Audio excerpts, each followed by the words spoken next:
You're sitting there right now, scrolling through your phone, watching this video. And I need you to understand something. This exact moment, what you're doing right now, is destroying your ability to love. But nobody wants to tell you that. So I will. Let me paint you a picture. You're at a coffee shop. Look around. Dozens of people sitting together, yet every single one of them is staring at a screen. They share space, but they're living in completely different worlds. Together, yet utterly alone. This isn't just a scene from a cafe. This is a metaphor for modern love itself. And I want to thank you for being here, because what I'm about to share might be the most uncomfortable truth you'll hear today. Here's the reality nobody discusses. A groundbreaking meta-analysis published in the journal Computers and Human Behavior analyzed data from over 26,000 people across 23 different studies. The findings? Dating app users showed significantly worse mental health outcomes than people who didn't use them. We're talking depression, anxiety, loneliness, and psychological distress. The very tools we're using to find love are systematically destroying our mental health. Think about that for a second. The thing you're using to cure your loneliness is actually making it worse. But wait, there's more. Research from the Kinsey Institute reveals that nearly half of adult Gen Z individuals are single, compared to just 1/5 of millennials. Read that again. Half. We have more ways to connect than ever before in human history, yet we're more alone than any generation that came before us. Psychology Today reports that 70% of couples feel their phones interfere with their relationships sometimes, often, or all the time. 70%. That's not a minority. That's a crisis. And here's where it gets truly disturbing. The problem isn't just the apps. It's what they've done to our brains. Former Google design ethicist Tristan Harris calls it the attention economy. Your focus, your presence, your ability to actually be with another human being is being bought and sold by tech companies. Your attention is a commodity. And while these corporations profit, your relationships crumble. Psychologist Sherry Tuckle describes it perfectly as being alone together. You're physically present but mentally absent, your mind fractured by the constant pull of digital distraction. I appreciate you staying with me here, because this next part is crucial. Modern dating has become what psychologists call a masterclass in cognitive dissonance. We crave deep connection, genuine intimacy, real love. But then we swipe left on potentially wonderful partners because of a single photo. We dismiss people over trivial details, convinced there's something better just one more swipe away. We've turned human beings into products on an assembly line, and we wonder why nothing feels authentic anymore. There's this phenomenon called the ick. One slightly awkward comment, one mismatched joke, one moment that doesn't fit your fantasy, and you're done. You're back to the apps, back to the endless scroll, back to the illusion that perfection exists somewhere in that digital haystack. But here's what research from Baylor University discovered. When scientists compared situationships to actual relationships, they found something fascinating. The affection, the sexual behaviors, the communication patterns were nearly identical.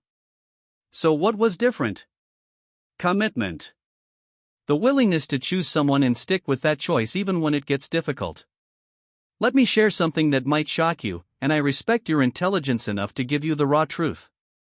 Recent research shows that people who met their partners online reported lower relationship satisfaction and lower intensity of experienced love compared to those who met offline. Lower satisfaction. Lower love. The very foundation of how we're meeting people is setting us up for disappointment. 23% of people whose partners use social media have felt jealous or unsure of their relationship because of what they saw online. We're letting pixels and algorithms determine our emotional security. Here's what's really happening, and I need you to hear this.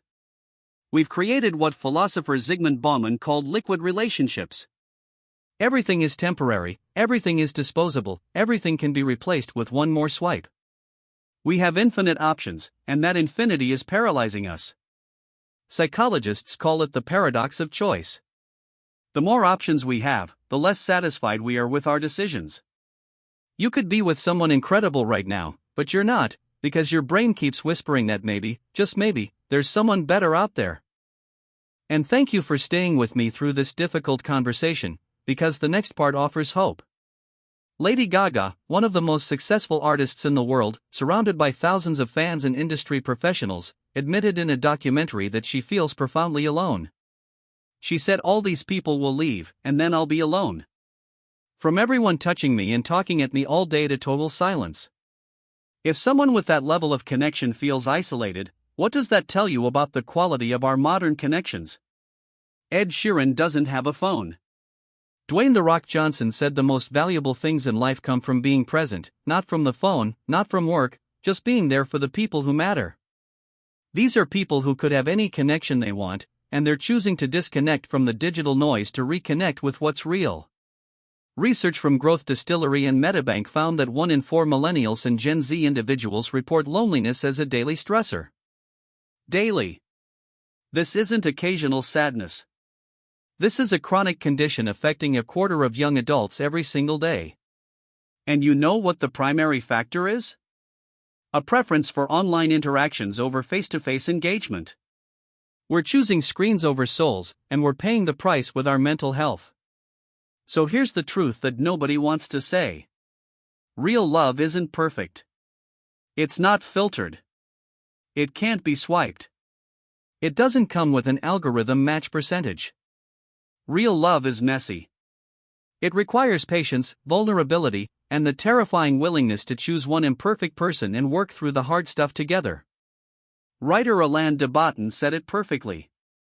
The person best suited to us isn't the person who shares our every taste, but the person who can navigate differences intelligently. The question isn't whether meaningful connections are possible anymore. They absolutely are. The question is whether you're willing to do what it takes. Put down your phone during dinner. Have actual conversations where you're fully present. Risk the discomfort of vulnerability. Choose depth over breadth. Choose commitment over options. Choose real over perfect. Because here's the final truth I'll leave you with.